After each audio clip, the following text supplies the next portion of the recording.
ప్రపంచంలో ఎక్కడున్నా మీ గోత్రనామాలతో వేదమందిర్ నిర్వహించే ఆన్లైన్ పూజలు హోమాల ద్వారా దైవ అనుగ్రహాన్ని పొందండి. ఇందు మూలముగా సమర్థమైన ప్రజలకి తెలియజేసేదేటంటే 10 ఏళ్ల క్రితం ఊరొదిలేసి వెళ్ళిపోయిన ముసలయ్యకి సారా కొట్టు గంగులకి స్థలం విషయంలో వచ్చిన తగాదాని రేపు రాయుడు బాబు రచ్చబండ దగ్గర తీర్పు చెబుతారు గనక 50 మంది రావాల్సిందహో. ఇవాళ గొడవేటో చెప్పు పంతులు. ఇదిగో ఈ ముసలయ్య ఊరు వదిలి 15 ఏళ్ల క్రితం పారిపోయా. ఇతనుండే కొంప దుమ్ముతో ధూళితో బూజుతో శాస్త్ర ప్రకారం దెయ్యాల కొంపలా మారిపోయి పాపం గంగయ్యన పడే ఈ పెద్ద మనిషి ఊరి పెద్దల అనుమతితోనే దాన్ని తీసుకున్నాడు, బాగు చేసుకున్నాడు. సందేహం లేదు, దానికి ఎంతో డబ్బు కష్టము ఖర్చయినాయి. మళ్ళీ ఈ ముసలయ్య 15 ఏళ్ల తర్వాత తిరిగొచ్చి ఆ కొంప నాదే నాకే ఇవ్వాలని అల్లరి మొదలెట్టాడు. ఎవడే నేనే గొడవ చేయలేదు బాబు. చేపల కూర కబుర్లు చెప్పకోవా. ఊళ్ళో పెద్ద మనుషులు మేము అబద్ధం చెప్తున్నాం అంటావా? సందేహం ఏముంది? ఇందుకనే శిక్ష వేసేయటం.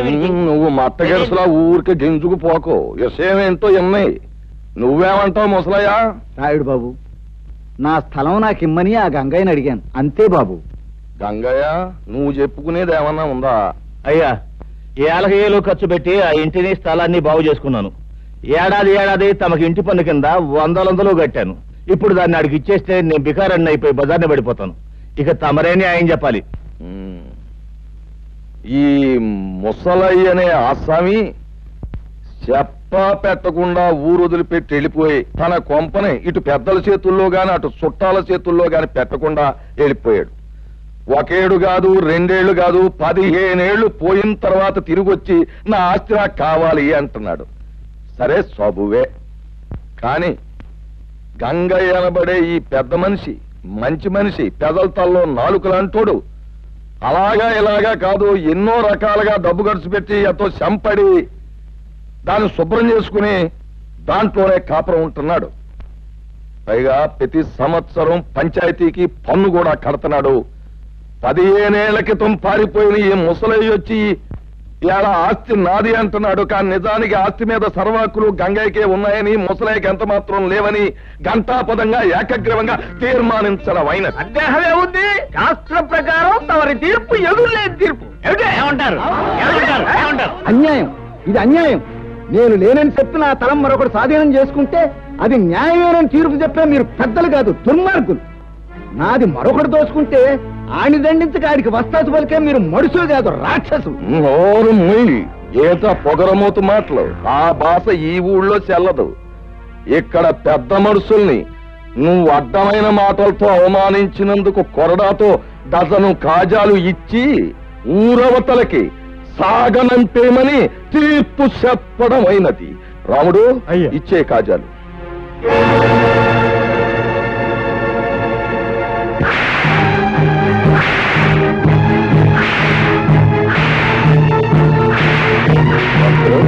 సరిగా లెక్కెడతావా?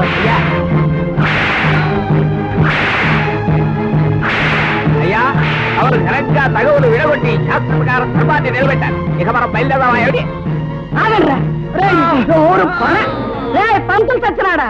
ఏంటాడు చెప్పే ధర్మం? సొమ్ము లేనాన్ని, సత్తు లేనాన్ని లోకు చేసి అన్యాయం చేసి అన్ని చావగొట్టడం అంటారా మీరు చెప్పే ధర్మం? రే, ప్రాణానికి భయపడి ఈ పెదలంతా మీరు చేసే పాపాలు చూస్తా ఊరుకున్నారా? ఏదో ఒక రోజు మీ పాపం పండి మండి మాడి మసాలైపోతారు సచ్చినాళ్ళారా. పద వెళ్దాం, పద. అయ్యా, తమరు ఎందరినోళ్లనో ఊహించారు. శాస్త్ర ప్రకారం ఈ వృద్ధురాళ్ళనోరు కూడా మోయించి ఊరికి మహోపకారం చేయకూడదు. అడే ఏమిట? ఏమీ లేదు. ఊరందరి నోళ్ళు ముయించే హక్కు మనకు ప్రవరించారు. మన నోరు ముయించే హక్కు దానికి దేవుడే ఇచ్చాడు. ఏమిటి? అర్థమైందా? పదపోదాం.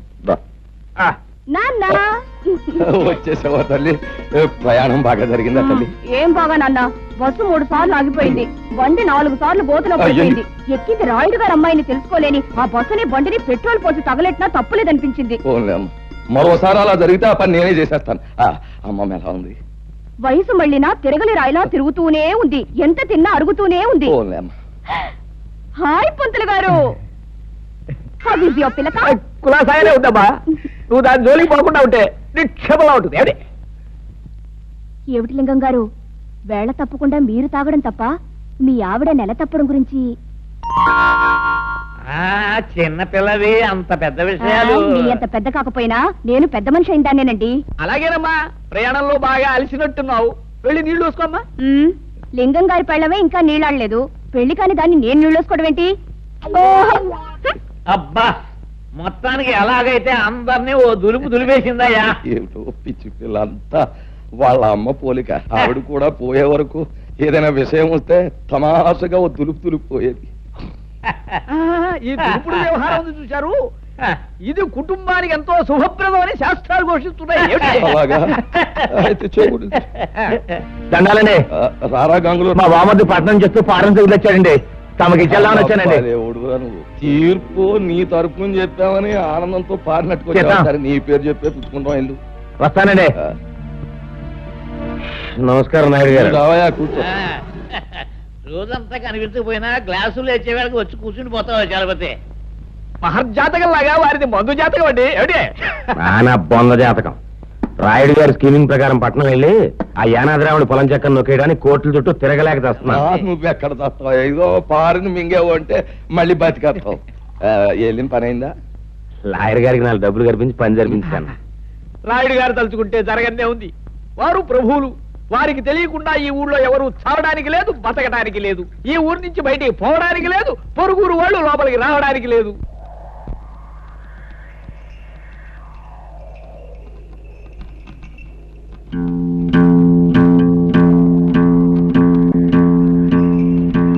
అరివో సాంబా గురు, ఇప్పుడు మనం ఏం చేస్తున్నావురా? ఈ ఆట కొట్టి చూపిస్తావు గురు. నువ్వు ఎప్పుడు కరెక్టే. తాజా వార్త, తాజా వార్త.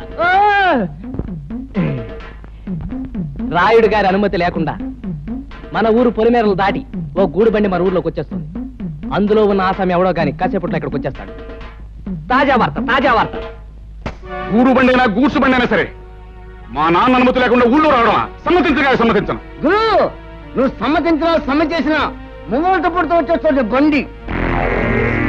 పర్మిషన్ లేకుండా రావడమే కాకుండా పైగా మూగలు తప్పుడు ఒకటే. అదిగో సాంబా గురు, ఇప్పుడు మనం ఏం చేస్తున్నారా? బండి నాపి శాల్తీ లేపి ఫటఫట్లాడించి మీ నాన్న పరువు నిలబడతావు. కరెక్ట్.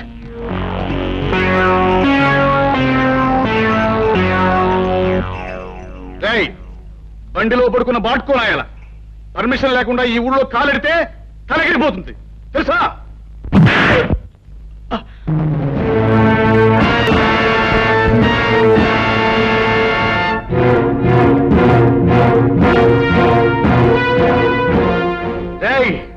ఈ రాయుడు కొడుకునేదంతావురా, పైగా గేదెలా కాలుతోదంతావా? క్లోజ్. ఈ రోజుతో నీ చాప్టర్ క్లోజ్.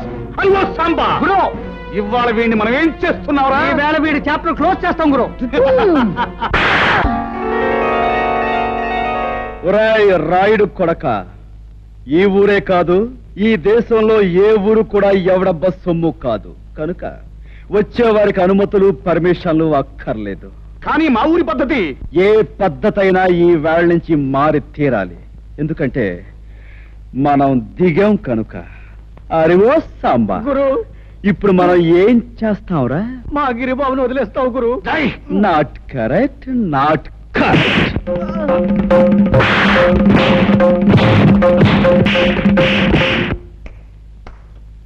రాయ్, వాడిని తీసుకువెళ్ళి మూతి మీద మొహం మీద కాపురం పెట్టండి. రైట్. 100 200 వేసుకో బాబా, తొందర వేసా.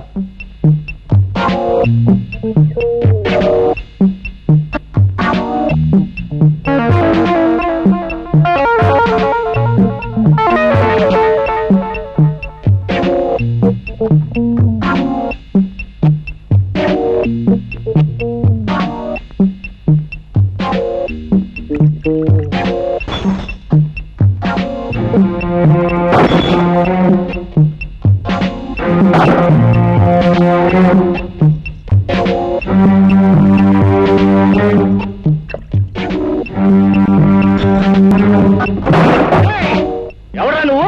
నిన్ను చెడుగు చేస్తాను. ఈ స్థలం తాలూకా యజమాని అనుమతి లేకుండా నువ్వు ఇక్కడ సారా కొట్టు పెట్టినందుకు నిన్ను ఫుట్బాల్ ఆడించేస్తాను. ఏరా, పరగడుపునే ఫుల్లుగా పుచ్చుకుని వచ్చావా? స్థలము యజమాని అంటున్నావు, ఇక్కడి నుంచి నోరు మూసుకుని వెళ్ళకపోతే అది అలా నోరు మూసుకో. చూడు, ఈ స్థలం నాది, ఈ ఇల్లు నాది. కాదని ఎవరైనా అన్నాడే అనుకో, వాడి తలకై లేచిపోద్ది.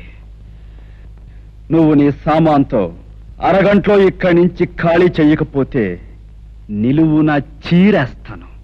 సంజయ్,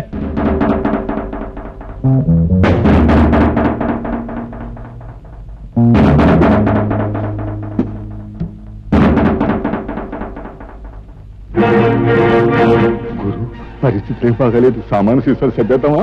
రే తాడి చెట్టు నా కొడక, ఊరు పెరుగులైన ఎవడో కొట్టు ఖాళీ చేయమంటే చేస్తామంటరా?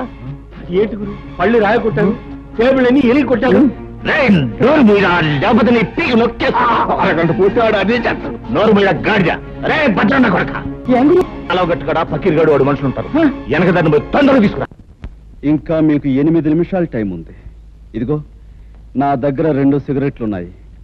ఒక్కొక్కటి కలుసుకోవడానికి 4 నిమిషాలు పడుతుంది.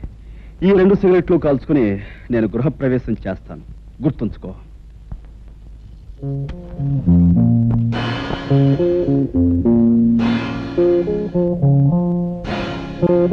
ఆ పక్కిరిగాడు మనుషులు ఇంకా రాలేదేనా?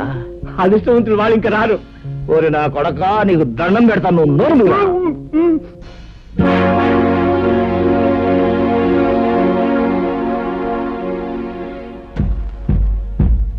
రాయ్ సారా కొట్టు. 2వ సిగరెట్ కూడా వెలిగిస్తున్నాను. గురు, వెళ్ళి చుట్టా కాల్చమని చెప్పండి, టైం కలిసి వస్తుంది. వాడు గట్టిగా దమ్ములాగేస్తున్నాడు గురు, నీకు దాటేద్దాం గురు. అదే మంచిదంటావా? మంచిది గురు, ఈ ప్రపంచంలో దీనికన్నా మంచి అవకాశం ఇంకా ఏమీ లేదండి. గురు, పక్కిరిగాడు మనుషులు వేసుకొచ్చాడు. రే పకీర్, నీకోసం ఎదురు చూస్తున్నాను. ఆ రోడ్డు మీద కాళ్ళు నిగరదని కూర్చున్నాడే, వాడు నా కొట్టంత బీభత్సం చేశాడు రా. వాడు అంతా చాల్చాలి. ఎవడు ఆ పిచ్చిగాడ? ఆ. ఫెడేల్మని కొడితే పాడెక్కుతాడు. సరే గాని ముందు మనోడికి మందు ఇచ్చుకో. రాయ్ గంగులు, నువ్వు కౌరంపిన చిల్లన్న కొడుకులు వచ్చినట్టున్నారు. కావాలంటే ఆయుధాలు కూడా తెచ్చుకో. ఏ? అమ్మ నా కొడక, పెద్ద రుస్తువులా మాట్లాడుతున్నావే. నీ కథ ఏళ్ళతో ఫినిష్. వీడి సంగతి చూడండి రా.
ఇల్లు ఖాళీ చేశారా? రేయ్, ఇంకా నేనున్నాను రా.